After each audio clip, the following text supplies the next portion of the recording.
Magandang tanghali Luzon, Visayas at Mindanao. Narito na ang nagkakaisa at pinakamalawak na pagbabalita. Sa pangunguna ng Presidential Communications Office na kinabibilangan ng Philippine Information Agency, Philippine News Agency, Presidential Broadcast Service, IBC at PTV mula sa IBC 13, ako po si Princess Jordan. Ihahatid namin ang mga komprehensibo at mahalagang balita mula sa iba't ibang bahagi ng bansa. Mula naman sa PTV, ako si Alan Francisco. Ito ang Balitang Pambansa. Ngayong tanghali sa Balitang Pambansa, Pangulong Ferdinand R. Marcos Jr. pinatitiyak sa Department of Agriculture na hindi mapag-iiwanan ang mga magsasaka sa panahon ng anihan. 300,000 sako ng bigas planong ibenta ng DA sa mga lokal na pamahalaan para mapababa ang presyo nito. Mga warehouse, inihahanda na rin para sa harvest season. Good news! Presyo ng kamatis nagsimula ng bumaba. Ekonomiya ng Pilipinas, inaasahang magtutuloy-tuloy ang paglago ngayong taon hanggang 2028 ayon sa Finance Department. National Maritime Council, tiniyak ang suporta ng pamahalaan sa mga mangingisda sa West Philippine Sea. Illegal na presensya ng monster ship ng China sa Zambales, kinundi na. At halos 200 mga Pilipino na apektado ng wildfire sa California, inaalalayan na ng Konsulado ng Pilipinas sa Los Angeles. Una sa ating mga balita, pinatitiyak ni Pangulong Ferdinand R. Marcos Jr. sa Department of Agriculture na hindi mapag-iiwanan ang mga magsasaka sa panahon ng anihan. Tiwala naman ng DA na kayang makamit ng mga magsasaka ang mas mataas na ani at produksyon. Si Kenneth Pasyente ng PTV sa Balitang Pambansa. Ngayong panahon na naman ng pagtatanim ng mga magsasaka sa bansa, inatasan ni Pangulong Ferdinand R. Marcos Jr. ang Department of Agriculture na tiyaking maihahatid sa mga magsasaka ang lahat ng uri ng tulong para maiwasan ang anumang pagkaantala ngayong planting season. Sa kanyang pulong kahapon kasama ang Agriculture Department at Economic Managers, binigyang diin ng Pangulo na hindi dapat maabala ang suporta ng pamahalaan sa mga magsasaka. Nagbigay direktiba rin ang punong ehekutibo sa Budget Department na gawin ang mga kinakailangang hakbang para umagapay sa mga ito. Partikular na rito ang napapanahong pagbibigay ng budgetary support sa agriculture sector. Kumpiyansa naman ng DA na sa pamamagitan ng sapat na tulong lalo na sa abono, dekalidad ng mga binhi, gayon din ang makabagong teknolohiya, kaya ng mga magsasaka na makamit ang mas mataas na ani at produktibidad. Sinabi naman ng DA na ang sapat na suporta ay makatutulong na maiwasan ang pagkaantala sa pamamahagi ng binhi at pataba na magbibigay daan sa mga magsasaka na magtanim ng nasa oras at mapabuti ang potensyal ng ani. Ipinunto pa ng ahensya na ang pagtaas ng produksyon ng bigas ay sumusuporta sa paglikha ng mga trabaho sa buong value chain, kabilang ang mga manggagawa sa bukirin, mga miller at trader na makapagpapalakas sa ekonomiya ng bansa. Kenneth Pasyente, para sa Pambansang TV, sa Bagong Pilipinas.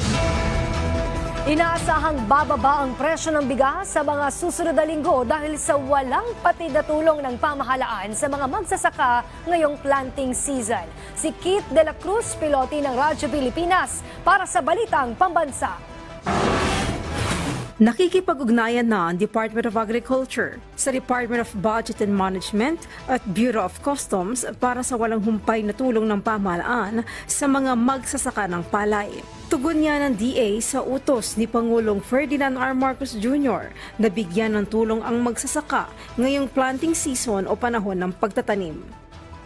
Tuloy-tuloy yung instruction din ni Secretary Kiko Chu Laurel Jr. Sa ating mga regional field offices at iba pang ahensya na bilisan ang pagkilos sa procurement at distribution nitong fertilizer, ng binhi, ng iba pang ayuda. At para masiguro na mga magsasaka ang makikinabang sa tulong ng pamahalaan, idadaan pa rin ito sa mga kooperatiba, irrigation association at mga municipal, city at provincial agriculturists.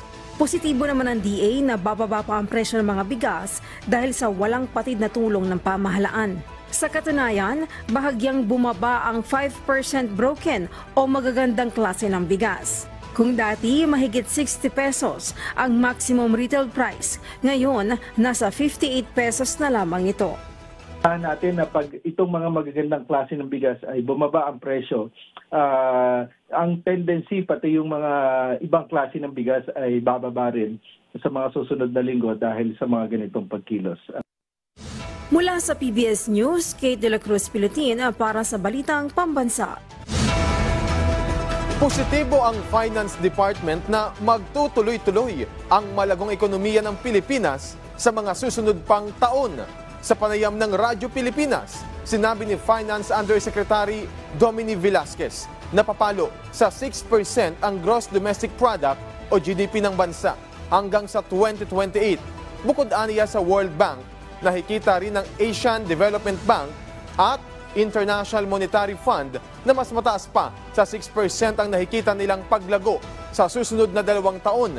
Sektor ng serbisyo ang nakikita ng DOF na may pinakamalaking mayaambag para sa patuloy na lumago ang GDP ng bansa. Tinitingnan din ang manufacturing at industriya ng agrikultura para sa pagpapalakas ng ekonomiya ng Pilipinas. Nakikita natin for the next few years, mga at least 6% for the next hanggang 2028, at least 6% ang growth natin. Siguro para maihambing sa ASEAN, ang isa lang sa mas mabilis sa atin, Vietnam actually noong 2024, lumago na ng 7%. Pero sunod na tayo sa Vietnam na mga 6%. Unti-unti nang bumababa ang presyo ng kamatis.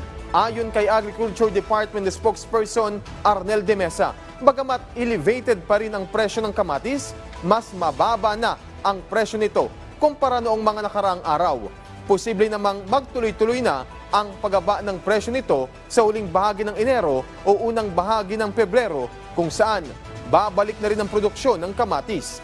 Una nang sinabi ng DA na dahil sa mga sunod-sunod na bagyo noong huling quarter ng 2024, kaya nagkaroon ng malaking pagbaba sa produksyon ng kamatis. Nasa 300 sako ng bigas ang handa ng ibenta ng Agriculture Department sa mga lokal na pamahalaan. Ito ay para mapababa pa ang presyo ng bigas. Handa na rin ang mga warehouse para sa harvest season. Si Clazel Pardilla ng PTV sa Balitang Pambansa Live. Princess para mapababa ang presyo ng bigas sa merkado at makabili ng mas maraming lokal na palay sa mga magsasaka, nakatakdang maglabas ng libo-libong sako ng bigas ang National Food Authority sa mga lokal na pamahalaan. 300,000 sako ng bigas ang nakatakdang ibenta ng National Food Authority sa mga lokal na pamahalaan.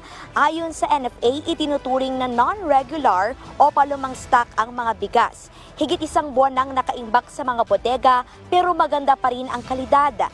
Nais ng NFA na mabilis na mailabas ang supply ng ahensya para lumuwag ang kanilang mga bodega at bigyan daan ang mga papasok na ani ng mga magsasaka ngayong harvest season.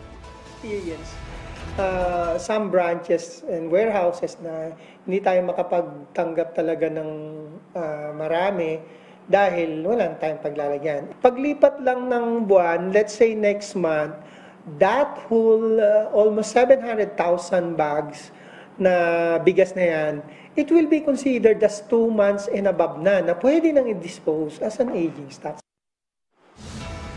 Isinasapinal na ng Department of Agriculture ang mekanismo ng pagbibenta ng NFA rice sa mga LGU at yung mga lokal na pamahalaan naman yung magbibenta ng NFA rice sa kanilang mga residente. Sa susunod na linggo, makikipagpulong ang DA sa Metro Manila Council. Ibibenta ang NFA rice sa halagang 38 pesos kada kilo. Mas mura sa umaabot sa 65 pesos na kada kilo ng bigas sa merkado. Kaya naman ang resulta niyan kapag nakarating sa mga consumer, ayon sa DA, it can still bring down yung presyo kasi mas dadaming available mo na mura. Sa ngayong Princess, may 15 bilyong piso ang National Food Authority na pambili ng lokal na palay para sa mga magsasaka. So gagamitin niyang pondo para sa palay procurement para maging maibenta ng mga lokal na magsasaka yung kanilang ani sa reasonable at magandang halaga na nasa 25 pesos naman kada kilo. Ayon sa NFA ay ngayong taon may mga matatapos na rin na rice processing facility. So meron yan mga panggiling ng bigas at dryer. Ibig sabihin niyan, Princess, ay makakabibili na rin ng mas maraming basang palay yung NFA at mas marami pang mga lokal na magsasaka na matutulungan. Yan na muna ang pinakahuling balita. Balik dyan sa studio. Maraming salamat, Clazel Pardilla. Samantala, mag-uusap naman sa pamamagitan ng teleconference sina Pangulong Ferdinand R. Marcos Jr. at U.S. Vice President Kamala Harris. Ayon sa Presidential Communications Office o PCO, alas 9:30 mamayang gabi nakatakdang mag-usap ang dalawang opisyal sa pamamagitan niya ng isang phone call. Matatandaang November 2023, nagkita ang Pangulo at si U.S. Vice President Harris sa sidelines ng Asia-Pacific Economic Cooperation o APEC Conference.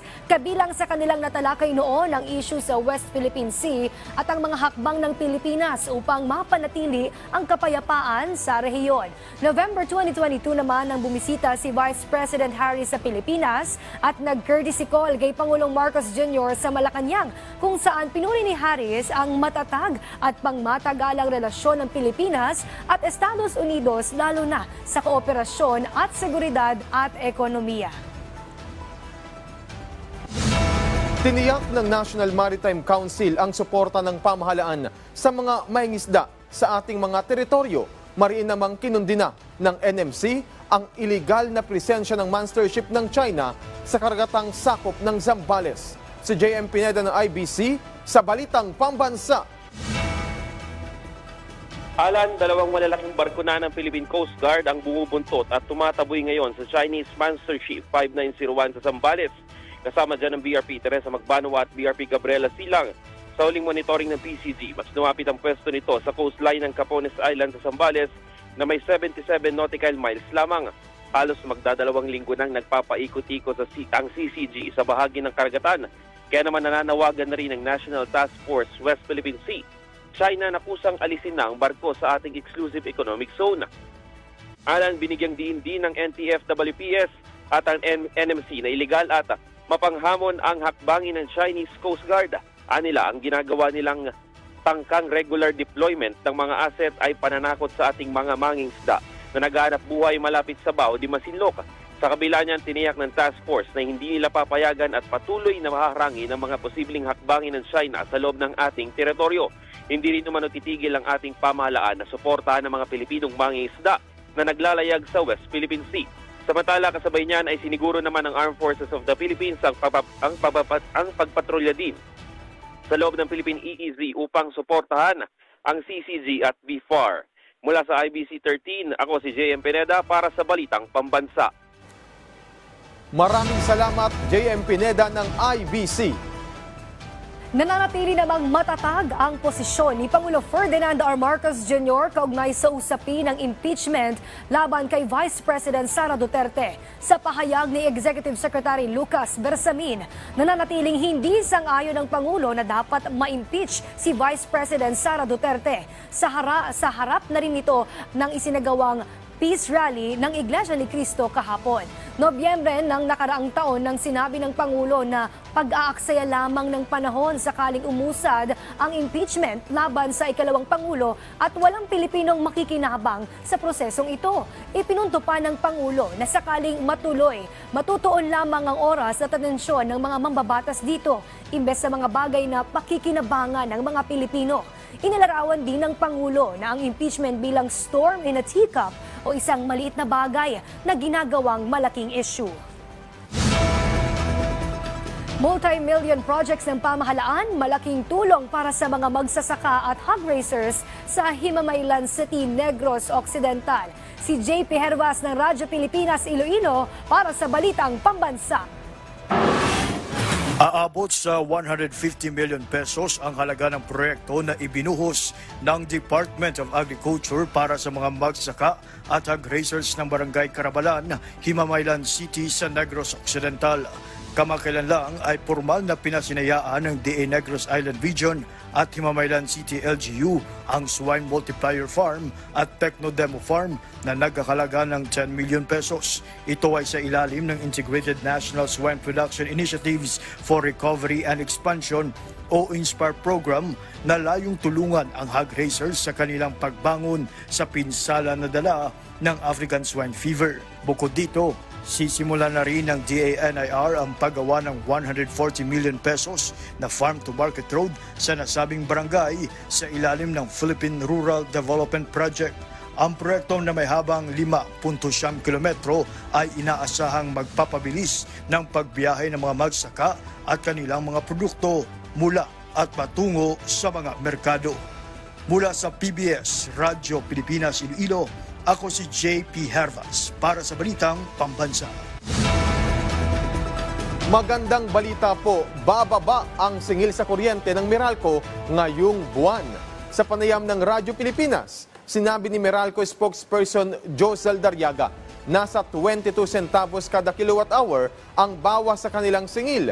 Kaya naman, ang mga kumukonsumo ng 200 per kilowatt-hour ay mababawasan ng 44 pesos. 66 pesos naman sa mga kumukonsumo ng 300 per kilowatt-hour at 112 pesos sa mga may konsumo ng 500 per kilowatt-hour. Ito ay bunsod ng pagbaba ng generation charge. At ang pangunahing sanhi ng bawas singil ay yung pagbaba naman dun sa wholesale electricity spot market o OSM. As our customers are probably now aware of, marami times kinukunan ng source and one of them is WSM at medyo malaki yung reduction doon. Kinumpirma ng Konsulada ng Pilipinas na nasa maayos sa kalagayan ang mga Pilipinong apektado ng nangyayaring wildfire sa California hanggang sa mga oras na ito. Sa isang panayam kay Consul General Adelio Angelito Cruz sa Radyo Pilipinas, 2 malalaking sunog pa rin ang nagaganap sa kanluran at silangang bahagi ng Los Angeles, California, kung saan patuloy pa rin ang pagkalat ng apoy bunsod ng malalakas na hangin na nararanasan taon-taon sa naturang lugar. Sa pinakahuling ulat ng konsulada, nasa mahigit 150,000 na ang nag-mandatory evacuation na karamihan sa mga ito ay Pilipino. Ayon kay Consulate General Cruz, may 191 na Pilipino ang humingi sa kanila ng tulong at nasa maayos naman ang kalagayan. Paliwanag pa ng konsulada, handa silang tumulong sa mga Pilipino, legal man o hindi ang kanilang panatili sa Amerika. Samantala, patuloy rin ang kanilang koordinasyon sa gobyerno ng Pilipinas gaya ng DMW at DFA, gayon din sa iba pang ahensya ng pamahalaan. Yung 191 Filipinos na po yun, lahat po sila ay nasa evacuation centers. Maayos naman po at sila ay naaalagaan dahil patuloy po ang pagdaloy ng mga pagkain at iba't ibang mga necessities po, no, from all over California. Kaya alaga-alaga naman po sila. Handa naman po kaming tumulong. Wala po kaming tinatanong kung anong status nila. Basta mapatunayan po namin sila ay hindi US citizen. Muling nagpaalala ang Department of Social Welfare and Development sa publiko na huwag basta maniwala sa mga natatanggap na mensahe na may kaugnayan sa kanilang mga programa. Kasunod ito ng kumakalat na text messages na nagsasabing nakakatanggap ng 3,000 pisong cash assistance mula sa ayuda para sa kapos ng Kita AKAP program kapalit ng pagbibigay ng mobile number. Paglilinaw ng DSWD, wala itong katotohanan dahil ang AKAP ay isang programa na nakalaan lamang sa mga manggagawa o empleyado na minimum wage earners. Hindi rin sila nagbibigay agad ng cash o pera dahil ang mga kwalipikadong benepisyaryo ng programa ay dumadaan sa pagsusuri at rekomendasyon ng DSWD social workers. Muling hinimok ng DSWD ang publiko na beripikahin munang mabuti ang mga natatanggap na mensahe upang hindi maloko ng sinuman.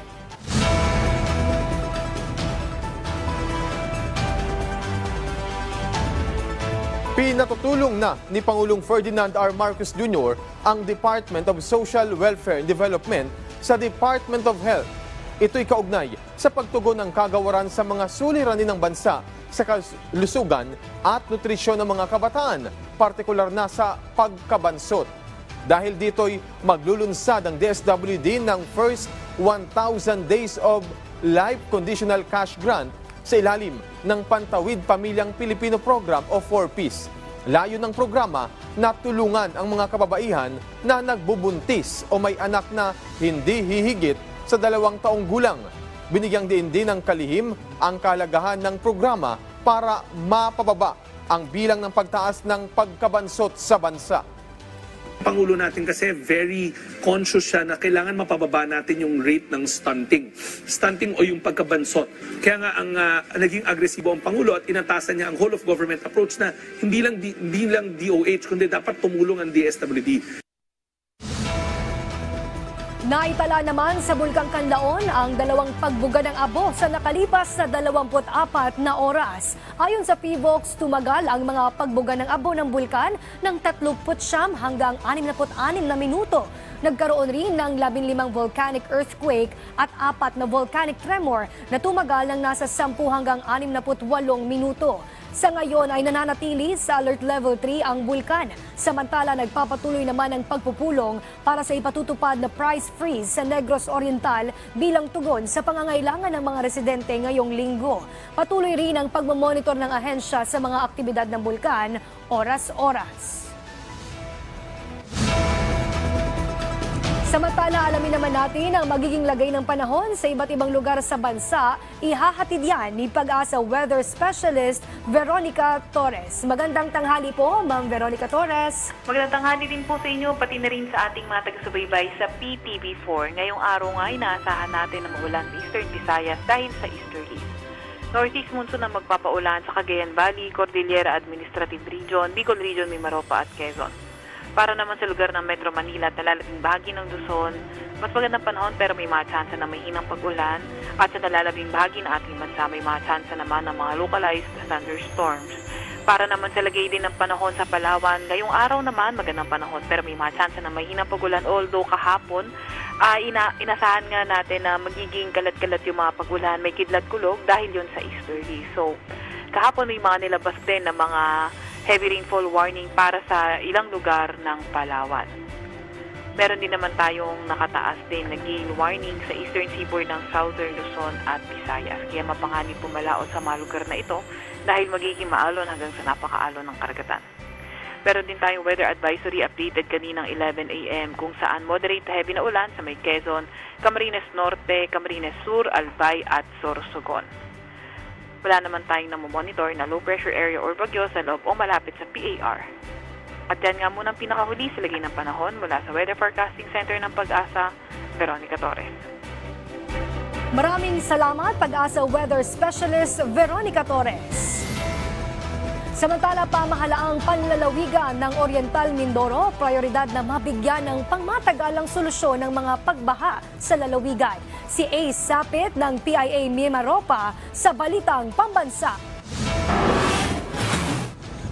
Dahil sa tuloy-tuloy na pag-ulan sa lalawigan, sanhi ng Shearline at Hanging Amihan, nalubog sa pagbaha ang iba't ibang bayan sa probinsya ng Oriental Mindoro nitong nakalipas na mga araw. Ang pagbaha ay dulot ng pag-apaw ng mga ilog sa ilang bayan na ayon sa PDRMO, ang ilan sa mga ito ay silted na. Kaugnay nito sa naging panayam ng PIA Oriental Mindoro kay Provincial Disaster Risk Reduction and Management Officer Ram Joseph Temenia, sinabi nito na ginagawa ng pamahalaang panlalawigan ang mga pangunahing hakbang upang maibsan ang mga pagbaha sa lalawigan, kabilang na ang pagpapalalim ng mga ilog sa pakikipagtulungan nito sa Department of Public Works and Highways. Yes po, yung pong plan po ng PGOM para po sa river restoration at saka dredging nga po ng ating kailugan, ay yan po ay sa pakikipagtulungan ng ating pong national agencies, kasama po ang DPWH at saka yung pong mga ahensya na may kailangan pong kuhanin tayo mga permit para po masagawa ito. So yan naman po ay matagal na rin pong ginawa, may plano na po dyan. Ang pagkakaalam ko po ay naumpisahan na ito. Kasabay ng mga hakbang na ito, patuloy din ang koordinasyon ng lokal na pamahalaan sa mga disaster response teams upang magbigay ng agarang tulong sa mga apektadong residente. Ang mga evacuation centers ay patuloy na nagsisilbing pansamantalang tahanan para sa mga pamilyang nawalan ng tirahan dahil sa pagbaha. Sa ngayon, lubog sa baha ang ilang lugar sa Calapan City, Baco at sa bayan ng Pola. Aabot naman sa mahigit 500 pamilya ang kasalukuyang nananatili sa evacuation centers. Nagpaabot na ng tulong ang mga lokal na pamahalaan sa mga lumikas. Sa kabila ng mga pagsubok na nanatili ang pag-asa ng pamahalaan at ng mamamayan sa tulong ng mga pangmatagalang solusyon at mas pinatibay na preparasyon, mapapalakas ang kahandaan laban sa mga kalamidad tulad ng pagbaha. Mula sa Philippine Information Agency Mimaropa, isapit para sa Balitang Pambansa. Mas paigtingin pa ng Civil Aviation Authority of the Philippines o CAAP ang mga hakbang nito para maiwasan ang mga insidente ng bird strike. Sa kanyang panayam sa Radyo Pilipinas, tiniyak ni CAAP spokesperson Erica Polonio na may mga ginagawa na silang procedure para i-upgrade ang kanilang mga teknolohiya. Sa katunayan, nagkaroon aniya ng 3 araw na seminar para sa kanilang mga tauhan, maging ang mga private airport operators para talakayin ang usapin. Pagitiyak ng CAAP, mabusisi ng pinag-aaralan ang iba't ibang paraan katuwang ang DNR maging mga airline. Lalo't napapansin din nila ang pagtaas ng mga naitatalang kaso ng bird strike. Well, may mga procedure na po kami actually. Taon-taon naman po ginagawa natin to. Kaya nagbabago kasi yung ano ng mga ibon. From time to time, yung mga equipment na ginagamit namin, nasasanay na sila. Kaya baliwala na rin sa kanila. So, kailangan updated yung ating technology. Samantala, abangan po sa programang Bagong Pilipinas Ngayon ang panayam kay Presidential Anti-Organized Crime Commission Undersecretary Gilbert Cruz. Pag-uusapan dyan ang mga maiinit na usapin gaya ng mga plano at programa ng ahensya ngayong taon. Susunod na po yan, kaya tutok lang dito sa inyong pambansang TV, ang PTV. At dyan po nagtatapos ang 30 minutong ulat sa bawat sulok ng bansa. Samahan nyo kaming muli mamayang 6:00 ng gabi para sa updated at pinalakas pang balitaan. Mula sa PTV, ako si Alan Francisco. Ito ang pinalawak na puwersa sa pangunguna ng Presidential Communications Office, kabilang ang Philippine Information Agency, Philippine News Agency, Presidential Broadcast Service, IBC at PTV. Mula sa IBC 13, ako naman po si Princess Jordan, hatid sa inyo ang komprehensibong paghimay sa mahalagang usapin dito lang sa Balitang Pambansa.